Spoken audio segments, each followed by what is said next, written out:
Hello, my name is Brian Salinas. Today I'm going to be discussing what I learned from the module this week. So the readings introduced in Module 2 had helped me better grasp the idea that my racial identity is more than just the color of my skin. It is the intersectionality between my cultural environments, my upbringing, and factors within myself that form that sense of identity. It's more multifaceted than I originally imagined. Growing up in a predominantly Latinx community that was low income, that greatly impacted my sense of racial identity. I feel like when I first moved into the city, when I was not even a teenager, San Antonio, I became more aware of how diverse different cultures are and their own identities in which their race plays a part for other individuals. I'd never been anywhere that wasn't predominantly filled with Latinx individuals.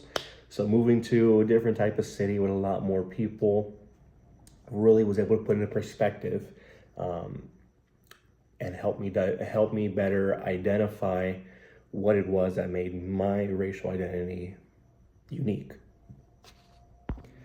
When it comes to becoming more acutely aware of my racial identity, I can point to experiences when I was younger, when I was with my mother. She is a darker complexion, Mexican. A lot of the times growing up when she would be driving us around, we would get pulled over by either cops or Border Patrol. And I noticed that it only happened when I was driving with my mother, not my stepfather. He was white in complexion also. And it was during those interactions when I realized, wait a minute, something is not right here. Why is it that when I'm with my mom, who is in the sense minority in this situation, why is she getting targeted, it felt like? And it was that discussion with my mom when she told me, well, that's because she's more darker and a lot of times they discriminate. Those were kind of the first instances of when I learned about discrimination towards my own racial identity and our own culture.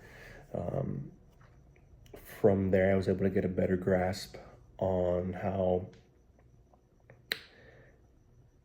systematically there is this inherent racism towards people of color and minorities, where they're often targeted or stereotyped, or there's a stigma towards them that leads to them having more confrontations like that.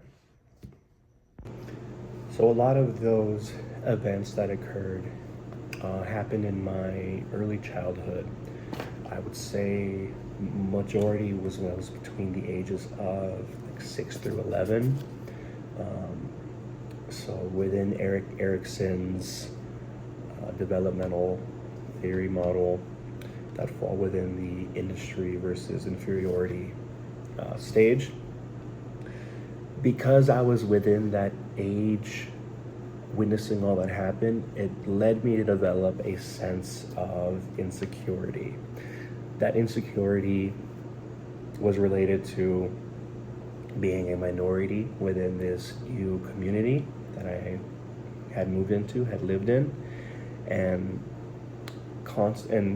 frequently seeing my mother and others, similar people of color, get treated the way that I had explained. It made me feel like we were guilty of something. Like we had either done something wrong, or there is a stereotype against us because that's how it's supposed to be for people that are minorities within this culture. You know, of course, growing up later, you learn that's wrong, but that's how I perceived it at that age. When during that age, you're developing your sense of confidence in things. Because of that, it made me very almost anxious and want to be shameful of who I was. So, I want to discuss how environmental racism is historically and still a prevalent issue, as exhibited and discussed thoroughly in the article The Geography of Despair by Bolin, Granesky, and Collins, that gave a very good view on how there is this systematic stigma against minorities and communities filled with people of color. That gave an overview of how even here in Arizona, historically, there's been less resources and attention placed towards assisting and enriching those communities. In the article itself, it states that a lot of just the trash and filth became the very common view of Mexican American communities in Arizona. That to me reminds me a lot of my experiences growing up, especially in the small town before I moved to the city, San Antonio, where we lived in a very underdeveloped community.